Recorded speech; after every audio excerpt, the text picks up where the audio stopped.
Bonjour les terminales. Aujourd'hui nous commençons un nouveau chapitre, le chapitre 15, dualité onde-particule. Je vous ai demandé donc de fabriquer un laser, bien sûr à l'aide d'un simulateur, on ne pas de bricoler dans le garage, pour démontrer ses propriétés de directivité, monochromaticité, et vérifier ses concentrations spatiales et temporelles au niveau énergétique. Pour cela, il fallait retrouver le simulateur qui correspond effectivement au site FET Colorado. Donc nous allons ouvrir le simulateur que voici. Donc nous commençons avec la condition la plus simple qui correspond à un atome, et nous voyons au départ, alors je vais pas brancher la lampe, pour bien comprendre que l'atome ici peut se trouver dans deux états d'énergie, excusez-moi, un niveau qu'on va appeler 1 quand il se trouve en gris, et un niveau où il va, justement, c'était les hypothèses qu'on vous demandait de retrouver, c'est-à-dire que s'il absorbe un photon, il va monter, et s'il repasse du niveau 2 au niveau 1, il va descendre, on appelle à ce moment-là, oui, rappelez-vous, une émission. Donc pour ce faire, on va placer des photons, et vous voyez que quand les photons rencontrent l'atome, il se passe deux choses, donc il s'entoure de rouge, il devient 2, et en même temps apparaît effectivement l'atome sur le niveau 2. Pour cette première expérience, on ne le fait qu'avec un seul atome pour bien comprendre effectivement ce qui se passe pour cet atome. On n'en est pas encore à créer l'effet laser. Donc l'effet laser, ce serait en fait de faire apparaître des petits onglets verts à ce niveau-là, qui montreraient que vous avez réussi à faire un effet laser. Pour l'instant, on en est très loin. Vous voyez qu'en fait, en puissance de sortie, on n'en est pas là du tout. Mais ce qu'on essaye déjà de comprendre, c'est effectivement ici, l'atome absorbe un photon, il va monter niveau d'énergie, et de manière spontanée, il redescend, et il émet un photon. Pour bien comprendre, les photons n'ont pas forcément la même direction que le photon de départ. En d'autres termes, certaines prennent cette direction-ci, et effectivement, ils vont changer des fois de direction. Donc, voilà, on en voit qui sortent en haut, en bas, etc. Donc ceci, c'est ce qu'on appelle l'émission spontanée quand l'atome effectivement redescend. Et on vous demande de créer, de changer les différents paramètres. Donc changer un paramètre, ça veut dire toucher ici au niveau de la longueur d'onde. Si je change de longueur d'onde et que je donne des photons bleus, par exemple, il ne se passe absolument rien, puisque effectivement le bleu ne correspond à aucun niveau d'énergie. Et pour qu'il y ait un état d'excitation, il faudra en fait que je change ici, de façon à ce que le photon bleu excite l'atome pour qu'il puisse monter à un nouveau niveau d'énergie. Donc on comprend effectivement qu'il y a un lien entre la longueur d'onde et le niveau d'énergie ici. Il faut que le photon soit de la fréquence correspondant au transfert d'énergie qui correspond aux deux états d'énergie recherchés. Revenons dans le rouge. Sur la vidéo, c'est beaucoup plus joli. Ah, je suis pas tout à fait dans le rouge. Un joli rouge.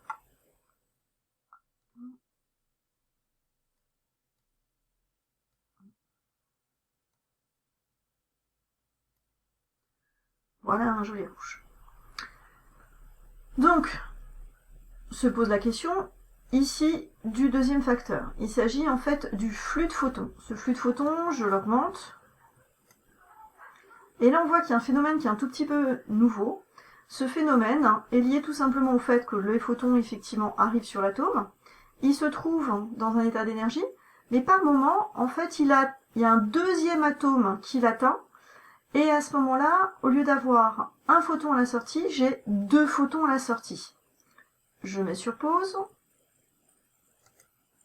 Ici, il vient en fait de redescendre de l'état 2 à l'état 1, et on voit que sur la droite apparaissent deux photons qui ont même direction.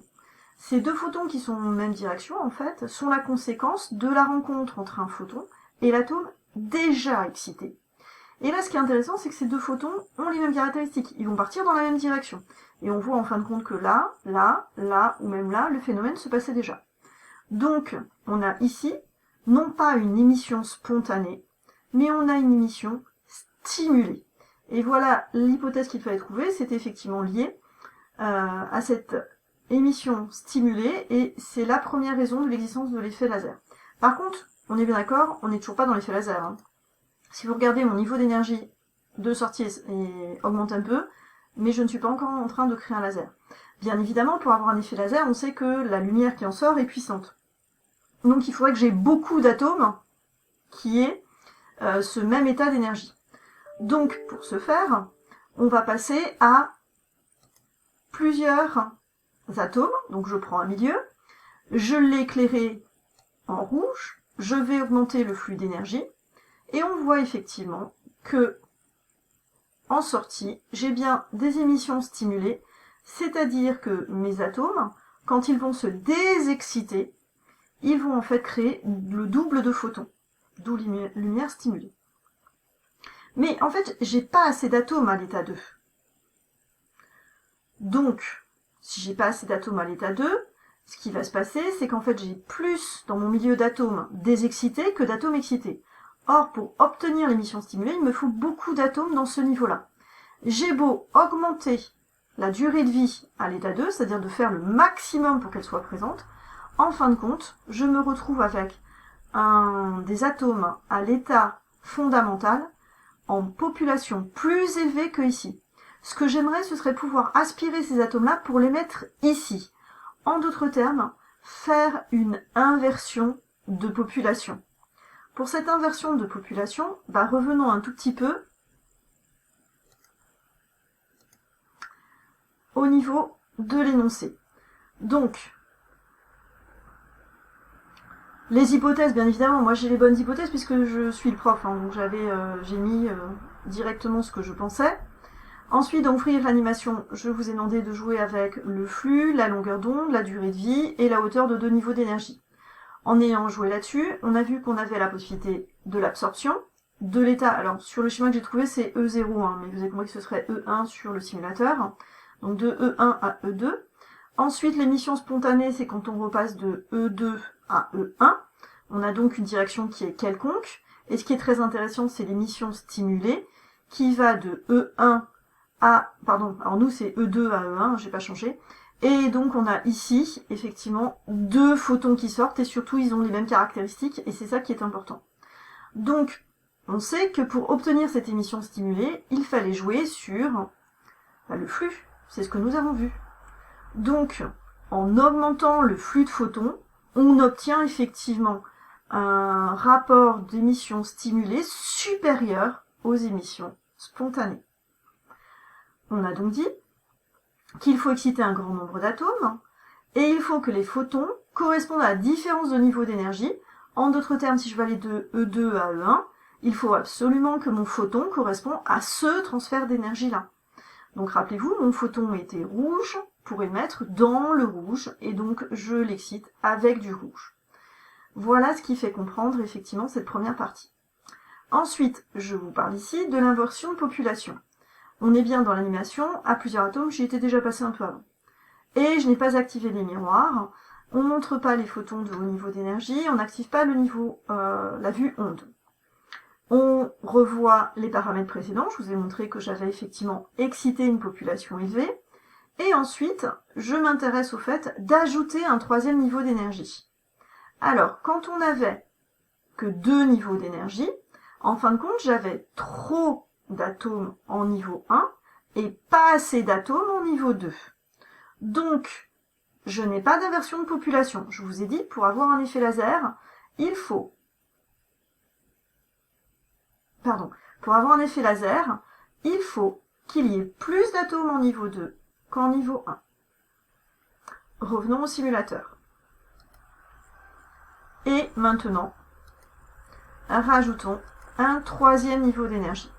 Dans ce 3e niveau d'énergie, bien sûr, personne ne va y aller puisque je n'ai pas mis la longueur d'onde correspondante. Donc, je me place ici avec la longueur d'onde correspondante. Et je vois bien que j'ai des atomes en niveau 3, mais en fin de compte, j'ai toujours pas cette inversion de population. On voit que ça s'égalise un peu plus, hein. Regardez. On reste effectivement. Ce que je vais faire d'autre part, c'est que je vais diminuer la durée ici au minimum. Ah regardez. Tout d'un coup, ce qu'on a, c'est qu'effectivement, on a une très très très forte population au niveau 2. Donc, pour obtenir une inversion de population, il faut 3 niveaux d'énergie. Et d'autre part, il faut effectivement diminuer la durée de vie d'un atome dans son état excité au niveau 3. Ainsi, il monte au niveau 3, mais il y reste peu de temps. Arrive au niveau 2, où là j'ai une durée de vie très élevée, et en fin de compte, je vais avoir beaucoup d'atomes à l'état 2, et c'est ça qui m'intéresse. Maintenant, effectivement, j'ai toujours pas d'effet laser. Alors, on va augmenter un petit peu la puissance de mon ampoule, pardon, de ma lampe. Et je vais rajouter, pour avoir un effet laser, que manque-t-il? C'est marqué dans la suite, d'activer tout simplement les...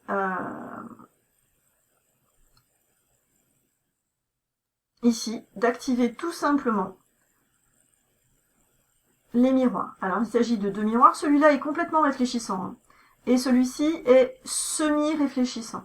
En étant semi-réfléchissant, il va laisser sortir la lumière quand elle arrive de ce côté-là. Donc, il y a une émission stimulée à l'intérieur, et le miroir, en fait, va faire que les photons vont aller de gauche et de droite, donc ils vont s'auto-alimenter, ce qui va faire amplifier le phénomène. Rappelez-vous, laser, lumière, amplifiée, stimulée, nous y sommes. Et donc ici à la sortie, le voilà mon effet laser, regardez. Et j'ai même une bonne puissance de sortie. Alors après, si vous voulez un impact laser, et c'est comme ça qu'on fait une impulsion laser, on augmente au maximum. Et ensuite, effectivement, une fois qu'on trouve qu'on a assez accumulé de lumière, on peut faire une forte sortie de puissance. Et là, je vais pouvoir effectivement découper tel un Jedi. Donc l'intérêt, c'est soit d'avoir une lumière régulièrement en effet laser, soit effectivement de pouvoir jouer sur les parties semi-réfléchissantes du laser pour avoir une impulsion à un moment donné. Alors bien évidemment, vous posez la question, mais je vais y répondre tout de suite. Si j'augmente totalement et que je laisse le miroir semi-réfléchissant qui devient totalement réfléchissant, le système s'amplifie, effectivement. Mais l'énergie ne sort pas. Si l'énergie ne sort pas, elle s'accumule à l'intérieur. Que peut-il se passer pour un laser qui n'émet aucune lumière, dont on augmente au maximum? Vous l'avez compris, je viens de faire exploser mon laser. À vous de jouer avec et d'arriver à le faire exploser. Voilà. Donc je reprends la correction qui vous aurait posé tant de problèmes du TD. On fixe maintenant le système à 3 niveaux d'énergie. Peut-on réaliser une inversion de population? Effectivement, dans ce cas, on a inversion de population, puisqu'en fait la durée de vie au niveau 3 est faible, et la durée de vie au niveau 2 est élevée. En s'appuyant sur cet argument justifie l'impossibilité d'une inversion de population pour un système à 2 niveaux. Il faut que tous les atomes soient nombreux, en fait, à l'état 2, et effectivement, pour qu'ils soient nombreux à l'état 2, l'état 3 est nécessaire. La mise en place, je vous l'ai indiqué, je vous ai fait une capture d'image dans la correction du résultat de la lumière du laser. Je reviens pas au grand 2 qui correspond effectivement au questionnaire que je vous avais donné. En fait, vous avez compris que je vais vous télécharger ce document qui est déjà complété et vous avez au bout du document tout simplement les réponses aux questions qui correspondent à la correction. Voilà, je vous remercie et puis n'hésitez pas à rouvrir le simulateur pour comprendre. Au revoir.